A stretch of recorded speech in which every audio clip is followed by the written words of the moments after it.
Halo guys, ketemu lagi bersama gue di ID Studio Gaming. Oke, di video kali ini gue akan membahas sebuah router lagi. Ya, router yang bisa dibilang ini adalah routernya para kaum kiri-kiri huri.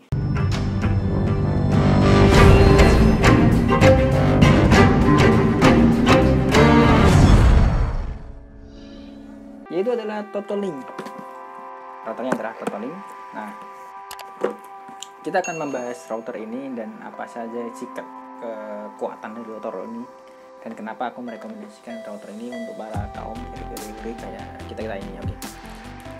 Nah, harga dari router ini adalah sekitar 100 ribuan teman-teman. Lumayan murah banget teman-teman ya. Oke, langsung aja kita bahas routernya ya. Oke teman-teman, kita langsung aja bongkar kotaknya.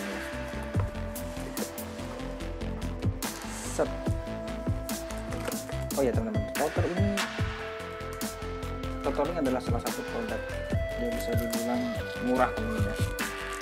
Produk Cina tapi murah ya. Ya saudaranya Tenda lah ya. Kemurahannya tuh mirip Tenda ya. Jadi saya jelaskan di sini di cover belakangnya sendiri itu ada websitenya Totolink teman-teman. Dan ini ya seperti router pada umumnya teman-teman. Cuma di sini dia tuh kecil banget ini teman-teman. Jadi yang di belakangnya ini hanya 3 kabel LAN. Hanya ada 3 LAN. Ada DC in untuk powernya dan 1 untuk Ethernet dan 2 warna oranye ini untuk PC dan laptop. Jadi hanya 3 aja sih.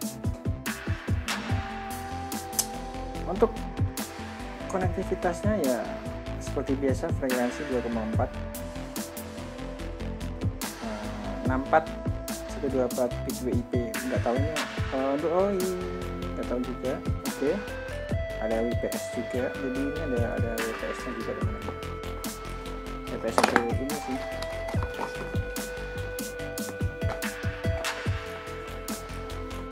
kita akan bongkar teman-teman set. Ini ada manual book seperti biasa, manual book. Oke. Manual book. Ada routernya teman-teman. Jadi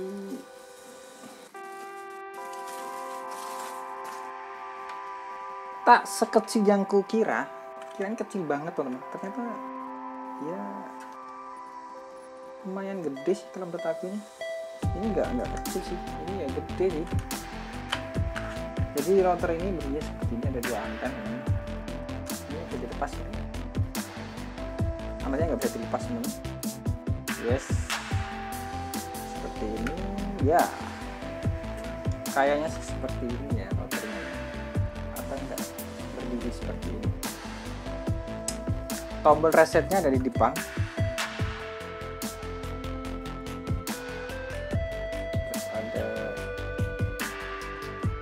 Simpel banget sih routernya, dan di belakang ini ada ventilasi ya, tidak ini ya, biar tidak panas gitu ya. Oke, singkirkan dulu ya ventilasi ini ya. Kita dapat kabel LAN. Wow, kabelnya lumayan branded sih. Terus sama adapter.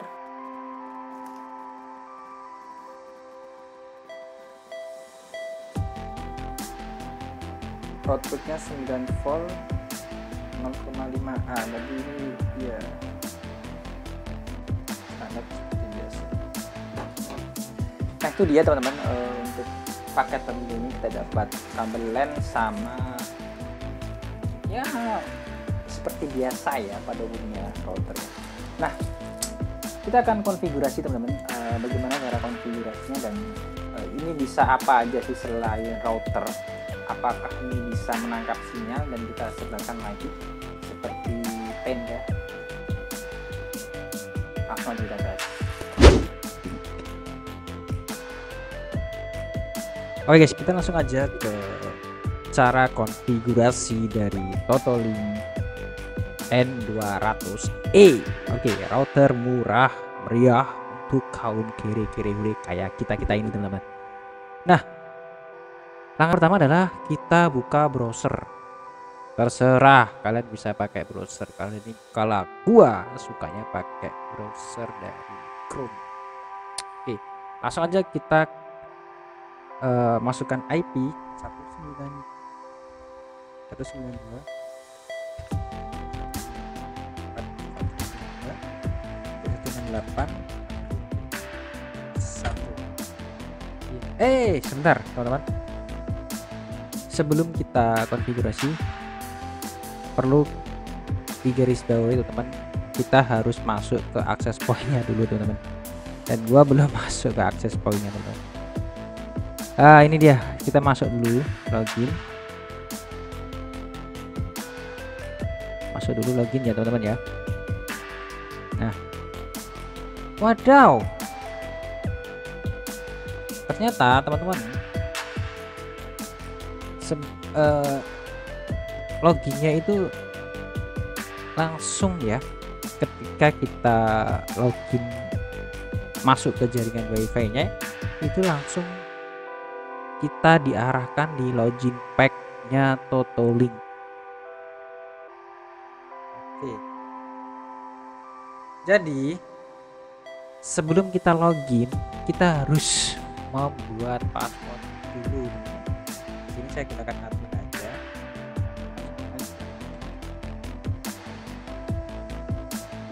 Setelah itu kita masukkan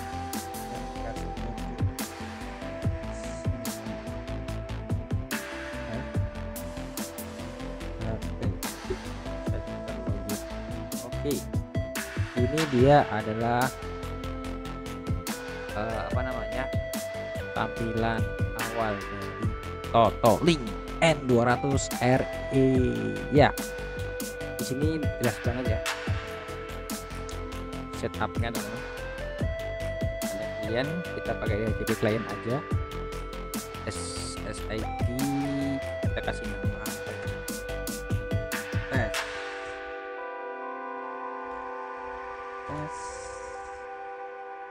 wifi gratis.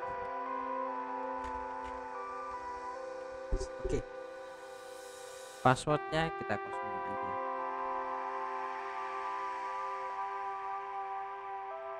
Bisa kosongin nggak? Play, kita kosongin aja passwordnya teman-teman. Ternyata kita nggak bisa. Ternyata kita harus password standar aja. IPTV mode juga ya. Ternyata di sini ada IPTV nya loh. Oke lah, kita skip aja, kita play.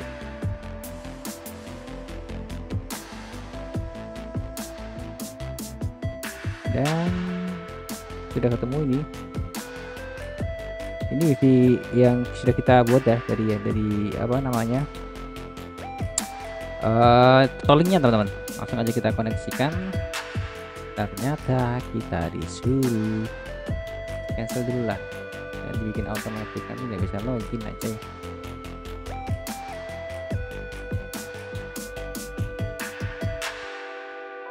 Password dulu.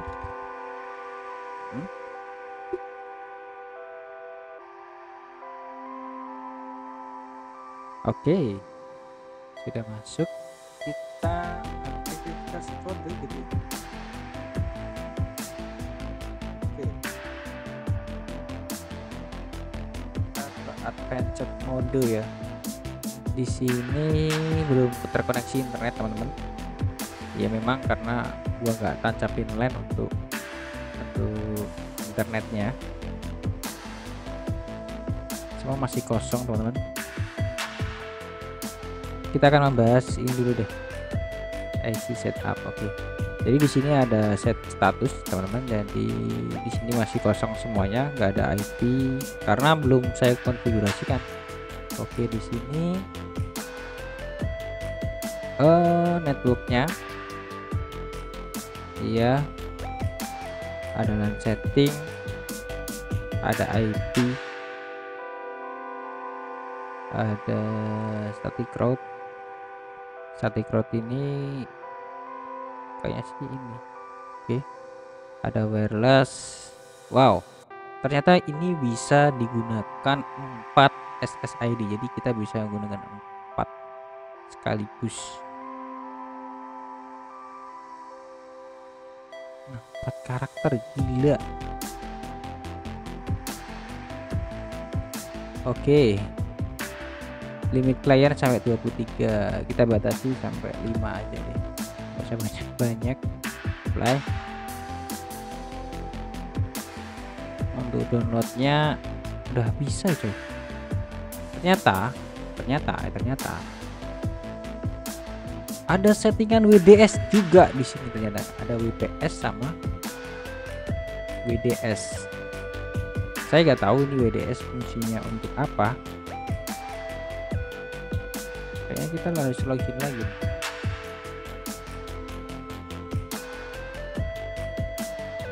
Dan lama, sistem rebootingnya lama teman-teman, sistem rebootingnya lama. Oke, kita nggak perlu lagi. Oke, ini kita bisa membatasi secara langsung teman-teman. Jadi dari klien ini kita mau bikin berapa sih downloadnya dan uploadnya berapa. Gila ampun coy. Ada advanced setting, ini untuk apa ini? Oh ini enggak, untuk frekuensinya teman-teman. Oh ada 24 sampai PGN apa ya fungsinya, saya nggak tahu teman-teman. Ada APGN ini nggak tahu teman-teman ya, saya betul-betul nggak tahu ya. Untuk regional kita bisa gunakan USA, Eropa, udah default aja deh.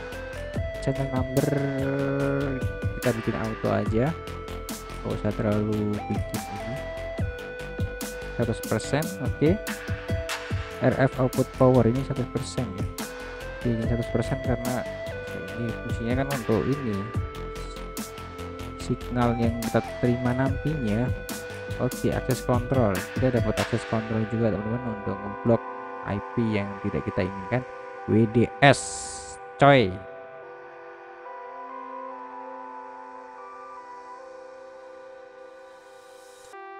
Ini sudah terkoneksi teman-teman ya, udah masuk ke internet dan udah jalan juga untuk internetnya.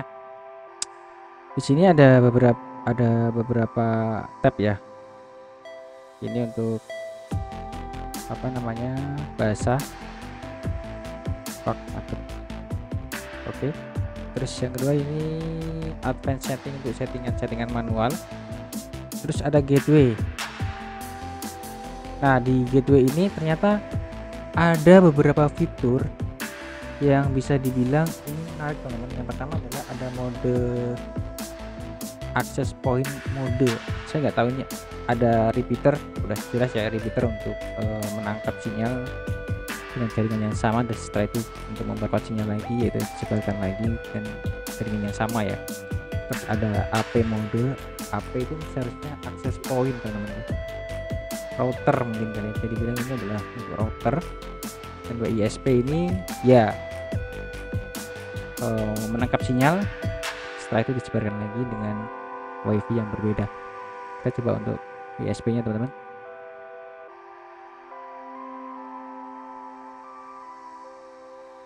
Di sini ada, saya nggak tahu kan, nggak bisa di ini ya, nggak bisa di ini apa namanya,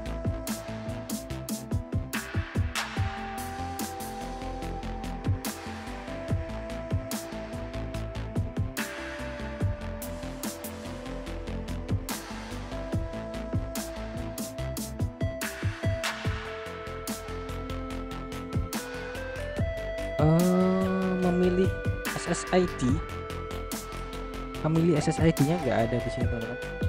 Jadi ini berbeda dengan, oh ada sorry ada. Oke, kita bisa gunakan SSID ini teman-teman ya, untuk menangkap sinyal dan ditembakkan lagi gitu ya. Oke, di sini ada beberapa WiFi teman-teman yang makin berkah, ini punya saya. Terus Hidden XT ini juga punya saya. kita akan ambil satu.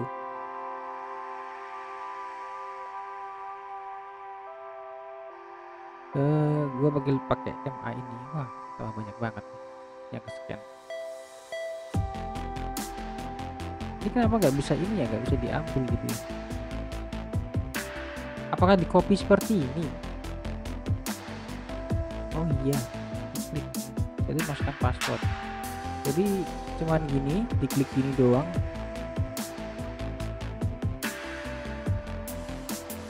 Kalau di tenda itu ada namanya pelungkeran gini. Apa sih pelungkeran?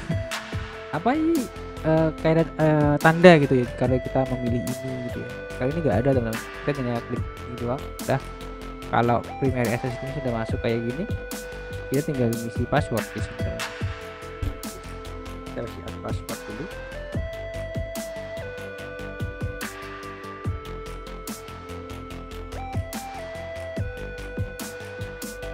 Jadi kelihatan ya passwordnya.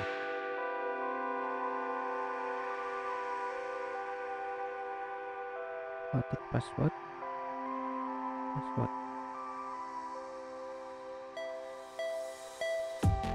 Hilangin dulu.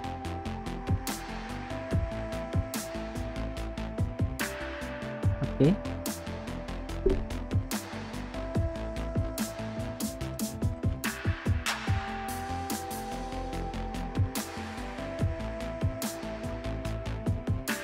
Saya nggak tahu ini perlu diisi apa enggak ya. Oh, ini untuk repeaternya. Oke teman-teman, jadi ini nanti kalau kita bikin aja lainnya ini. Setelah itu jadi yang pertama adalah primary password. Ini adalah password. Terus untuk repeater 2,4 wireless ini adalah ini nantinya sebagai WiFi dari totalingnya teman-teman. Jadi kalau kalian nggak isi password, nanti ini juga nggak ada passwordnya. Kita kasih password aja deh gini-gini. Saat itu kita apply. Apakah ini berhasil?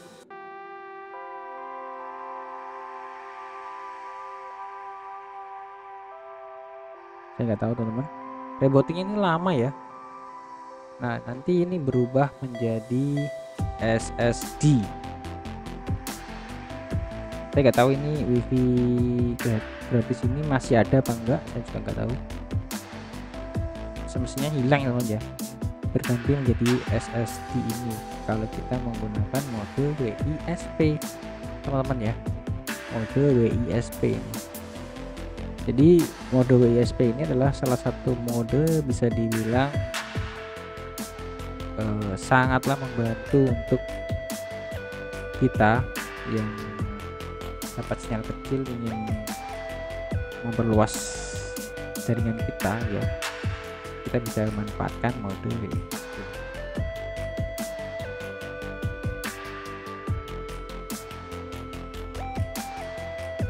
Oke teman-teman, di sini wifi gratis masih ada. Ternyata ada dua SSID teman-teman yang ada.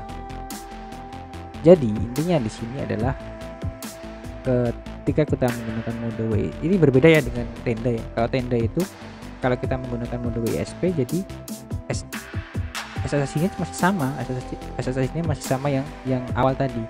Kalau Totalink ini terbagi menjadi dua SSID. Ini connecting kan tapi ternyata nggak jalan. Kita coba koneksi yang SSD yang kita buat tadi.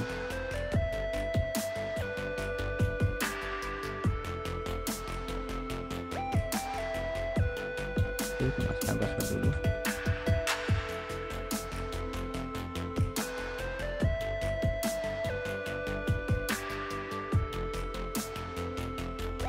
Nice, udah jalan. Hilang ya? Oh, ternyata sama sih. Ternyata hilang juga. Ternyata hilang teman-teman. Jadi sama sih. Konsepnya itu sama. Saya kira tadi berbeda dengan konsep yang miliknya tenda. Ternyata enggak. Ternyata sama konsepnya. SSID, jadi berubah tenda jadi SSID ini ya. Oke guys, itu saja video kali ini. Jika kalian suka dengan video seperti ini, cukup kalian like dan share teman-teman kalian kalau ini memang bermanfaat untuk dijadikan sebuah konten. Iya, dijadikan konten, tapi kalau nggak bermanfaat ya udah aja. Oke, sampai ketemu di video berikutnya. Bye bye.